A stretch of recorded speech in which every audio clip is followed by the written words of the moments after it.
Hello, ladies and gentlemen.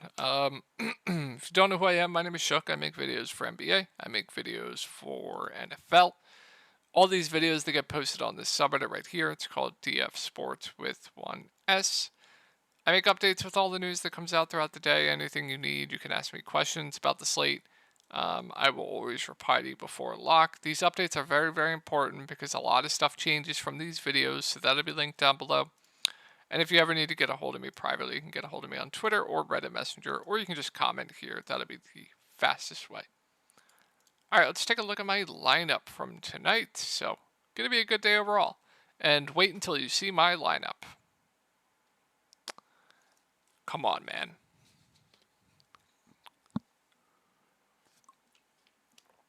Not real life. Just not real life. What Nick Nurse did today with Daniel House. Robert Covington out. They start Batum, start Morris. You would think, they're kind of short at the forward spot. What do? They run KJ Martin and they play Bamba and Paul Reed together. This guy crushed. Holy shit. Yeah. Yeah. 294 or 304. Less than 20 points out from second place. Could KJ have got that done? Maybe. I don't know. But my core today was Kelly Oubre, he smashed. Tyrese Maxey, he smashed. And Julius Randle, he smashed. Josh Hart was a core play, but he had a really bad game. And I told everyone my favorite value play today on the Sixers was Marcus Morris and Patrick Beverley. I don't understand how nobody wanted Patrick Beverley today. I really don't understand how nobody wanted him today. I'm just absolutely shocked by that.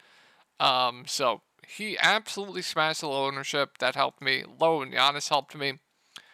Just still unbelievable stuff there with that rotation. But good night overall. Had some big nights in Discord. Forgot if I shouted out my Discord already. But if you want cores, player pools, private videos, my Discord link will be down below. But yeah, enough talking about my lineup. Nobody runs worse than me. I don't tilt on this channel anymore. So, all right, let's get into it. Gotta do some more NFL research, so I will fly through these games pretty quickly. All right, Pelicans in Sacramento. So if Zion plays, I think all three of the main guys are in play. I would say none are priorities, but all be fine options. Jonas, Nance, they're kind of splitting the center minutes right now, so it's tough to get to Jonas. I think Nance is solid value, and then with Alvarado out, you might see a bit more like Dyson Daniels. Najee Marshall will be in the rotation, but just a dart. And yeah, that wraps it up. Let's move. And then if Zion's out, Ingram, CJ both look pretty solid. They would be their go-to guys. Both get a pretty big bump. Jonas, the bigs don't change. Herb Jones would be very, very safe. I'd assume they would start like a Trey Murphy. If he starts, he would be a pretty good play. Good point per minute guy. Would have to play big minutes. So I would like Trey Murphy a lot. And then Dyson, Najee. Najee will get a little bit of bump. Probably play around 20 minutes. Would be a solid value. And then Dyson would be playable. Moving on to Sacramento, I think Sabonis is solid spend up. He's been on another level of late. I'm not scared of Jonas defensively or Nance. So, looking at the spend up slate, you don't have a ton of great options outside of like Jokic. So, if I'm spending all the way up, I think it's either Jokic or like Sabonis for me. So, I think he's solid spend up. Fox just there for me. I think I prefer Sabonis. And then Malik Monk. So he played 46 minutes in double overtime in that Orlando game, 32 minutes last game. They've been benching Chris Duarte of late. So if they continue to do that, the guy that's going to benefit is going to be Malik Monk. So I would say if you think they keep doing that, and like they're always going to go with the hot hand, right? With the wings. So like his floor is low, especially with his minutes, but I would think they'd continue to want to give Monk runs, so I would expect around 30 minutes from him. Does have this type of ceiling. I would say he's more priced right now, though. But I do think they're going to keep giving him solid runs. So, like Monk there at the top. He's probably my favorite of this grouping of like Monk, Murray, these two guys. So, I like Monk over Murray. Harrison Barnes, pretty safe. He'll probably get you like 20, 25 fantasy points. Probably plays around 30 minutes. Reasonable value, like not going to kill you, probably not going to win you a tournament though. And then Trey Lyles, he'll see like high teens minutes, fair value. Not going to play Kevin Herter. And then Chris Duarte's been starting. I mean, they've been benching him of late. If just a dart for me. So yeah, let's move on to Atlanta. So tough spot here going up against Orlando. Trae Young, more of a contrarian play for me. DeJounte Murray, more of a contrarian play for me. Jalen Johnson, I would say, is more priced right now, but he's a guy with a huge ceiling, stat sheet stuffer, good rebounder, can do everything for this team. Like I said, if the game stays competitive, he's going to play close to 40 minutes. He's over fantasy point per minute guy, so still think he's a solid play at this price point. I would just say not more of a priority anymore. Clint Capella, Congo, they're going to split the sentiments. I always just prefer Hughes cheaper. That would be a Congo. But like I said, more contrarian plays for me. Bog, not a fan of on the slate. And then Sadiq Bey will play big minutes, but he seems priced right as well. All right, let's move on to Orlando. It's just tough to say right now. So if you get a situation where everyone's out, like they were out last game, then I'd love Banchero, even at that price point. Suggs would be a solid play. Cole Anthony would be very solid, as well at 6.5K. And then the values, like Mo Wagner, even at this price point, would be one of the best plays on the slate. Really good point per minute guy, played close to 40 minutes. They would just have no other option, so I absolutely love Mo Wagner. And then the value. Okeke started last game. He'd be a solid value. Queen, he's a good point per minute guy. He played 31 minutes. Stat sheet stuffer, I would really like him. And then Caleb Houston would be playable. They would have to run like an 8-man rotation here, so there would be a ton to like here. If the bigs are in, then I'm not going to play the bigs. If we get a situation where like Markelle Fultz is in, then I like Markelle Fultz. And then I'll just make updates. It's hard to say right now. I'll make updates when we do get this news. But if we get a situation where everyone's out again, like I did like we did last game, I went over that situation. If everyone's in, I still like Paolo at this price point going up against Atlanta. But yeah, I'll make updates when we do get that news for the Magic. All right, Minnesota. I like Cat. I like Gobert quite a bit. I think all three of the main guys look solid going up against Dallas. I mean, nobody's going to be able to stop Gobert here. In competitive games, when he stays out of foul trouble, he's also playing 40 minutes a game. I don't think a lot of people are going to be on him for tournaments either. I really like Gobert for tournaments. I do prefer Cat to Gobert, though, but I think all three of the main guys look pretty good going up against Dallas. Like, Ant, Cat, Wombo combo, these two guys, they're going to do everything for this team. Play huge minutes, stat sheet stuffers. I like both quite a bit. And then, like I said, I like Gobert for tournaments. Mike Conley more priced right, but fine. Now, as Reed, no thank you. McDaniels, he'll play around 30 minutes. Good defender, can get blocks, defensive stats. Playable. And then I don't think I'll go to anyone else. Kyle Anderson, I mean, he's 4K. Should see high teens minutes. Another guy that can stuff the stat sheet. It's playable for tournaments, I guess, but yeah. Let's move on to Dallas. We have Lively doubtful, Luka questionable, Dante Exum out, Grant Williams questionable. Same thing I'll say with Orlando. If we get a situation where everyone's out again, same thing as the last game, then even in a tough matchup going up against the Timberwolves, I still do like Kyrie Irving. I mean, look who he's playing alongside. Josh Green, Jaden Hardy, Derek Jones Jr., right? He's going to have to absolutely do everything for this team. So I would still really like Kyrie Irving. Tim Hardaway Jr. would be solid tournament play. Derek Jones Jr. would be very, very safe. Jaden Hardy would be solid at 5'3". Would like him quite a bit. Also playing at blowout. Josh Green would be solid at 4'9". And then you'll see some Seth Curry. And then if everyone's in, I'm probably just going to stay away from this team. Like, I think Luka would be fine. Kyrie would be fine. But wouldn't love too much else. All right, moving on to Detroit. So Alec Burks is probable. I think Cade's solid for tournaments. I mean, he's just trying to win. He's doing everything for this team. He's also playing huge minutes. Detroit's running a tight rotation, so I have interest in Cade for tournaments. Duran has a ceiling. Don't love the spot going up against Jokic, but if he can stay out of foul trouble, does have a ceiling. Good rebounder. Bojan also playing huge minutes. If he hits his shots, he has a huge ceiling, so I have some interest for tournaments. IV minutes haven't been great. So more of a contrarian play for me, and then Alec Burks will see a low 20s minutes off the bench. I would say he's priced right now. And then they've been starting Livers. I'm not going to play Livers. You'll see some knocks off the bench, but don't think I'll do it. All right, moving on to Denver. I absolutely love Jokic on the slate. My clear favorite spin up. It's not even close. I love Jokic today going up against Detroit.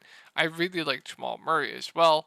playing huge minutes, really good spot. So sign me up for both those guys. You don't have to play both together. I'm just saying I really like both. Michael Porter Jr., Aaron Gordon at their price points, just contrarian plays to me. Do give the edge to Aaron Gordon. KCP, 3-and-D guy, does have a ceiling when he's hitting his shots. Just a reasonable play. Not going to play anyone else, though. All right, let's move on to Memphis. We have John Morant, questionable if he's in. I mean, I like Ja at the top. Bane, Jaren would both be priced right. Marcus Smart's just very, very safe. His potential assists have been down of late. I do want to say that, but is playing big minutes, so I have no issue with Smart. And then I will say Biyombo has played 30 minutes, 28 minutes, back-to-back games. I believe he missed a game, but yeah, I think he's a solid value. I do think they want to give him the minutes right now. And then Luke Kennard will see around 20 minutes off the bench. If he hits his shots, he does have a ceiling. And then Tillman was back in the rotation last game. Also, Vince Williams questionable. Keep an eye on that. If John Morant's out, if Vince Williams plays, I would assume Vince just starts. If that's the case, I like Vince for value. And then Bane, Jaren, they would get bumps. They would both be a bit too cheap. They would be pretty good options in the mid-range. Marcus Smart, I would like quite a bit at 6K as well. He'll have to play huge minutes. He'll have more ball handling opportunities as well.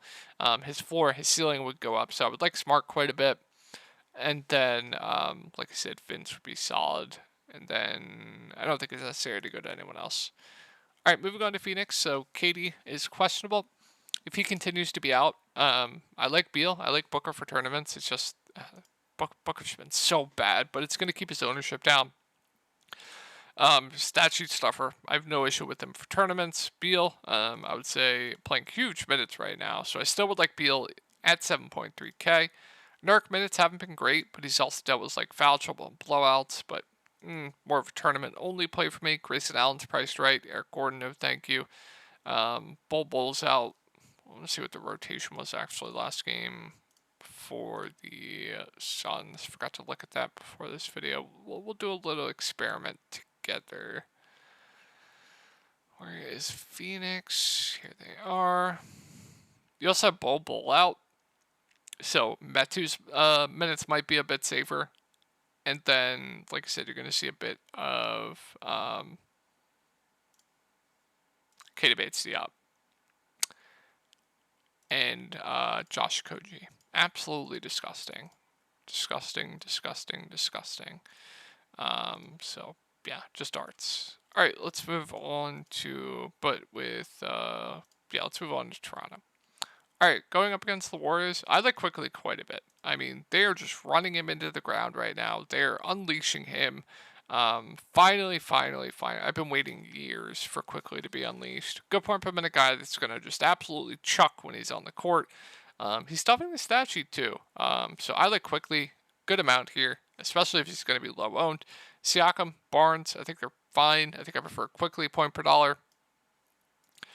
And let's take a look at the rotation together for the 5th.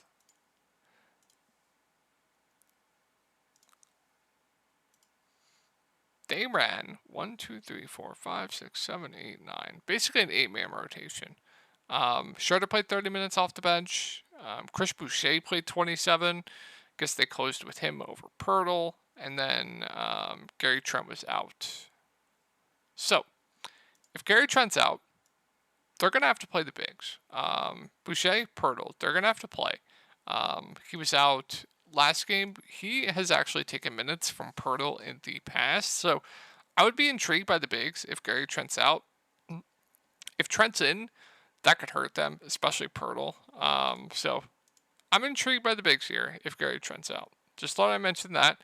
And then, like I said, Boucher, they closed with him last game. Minutes aren't secure. Like, they can always go back to Pirtle. Like I said, if we take a look, where was it? At the rotation, they went with, in the closing lineup, they went small. Dennis Schroeder, Chris Boucher, Emmanuel Quickly, Pascal Siakam, Scotty Barnes. Like, that's always the risk. They can go small. So minutes still aren't secure. But I think they'd be a little bit more secure if Gary Trent's out. So I'm intrigued by them if Trent's out. If Trent's in, then I think I'm only considering Jakob Poeltl. Boucher would be a lot more riskier. So just keep an eye on that. And then I'm not going to play Schroeder. I mean, I guess he's playable if Trent's out, actually. But yeah, I think that's pretty important, though. Keep an eye on the Trent news. It would make Boucher very intriguing and Jakob Poeltl very intriguing. All right, moving on to the Warriors. So we have Chris Paul out, Jonathan Kuminga questionable, Gary Payton out. So I would assume starting lineup, they just start pods, like pods, Steph, Clay, Kuminga, Looney. So with that being said, Steph always in play for tournaments for me. It's not a good spot going up against Toronto. Clay, if he hits his shots, I mean, he's just fine. I will say he has been playing better of late. He hasn't gotten benched. Chris Paul out, less of a chance he could get benched as well. They can still go with the hot hand with some guys, but I would say he's a bit safer net right now, so he's fine. Podziemski I do like. Like with no Chris Paul, I think he's gonna have to play big minutes. So I do like Pods quite a bit. What else? Kuminga if he plays, I like his ceiling. And then they started Looney, but they're gonna go with the hot hand with the bigs. We want to take darts on them. It's fine. And then Wiggins should see low to mid 20s minutes. Okay value. Sarge will be in the rotation as well. And then if Kuminga's out, maybe they just start Wiggins. If that's the case, I like Wiggins, but it'll be a bump to guys like Saric, etc. So, hope you guys have a good night, and I will talk to y'all in the next one.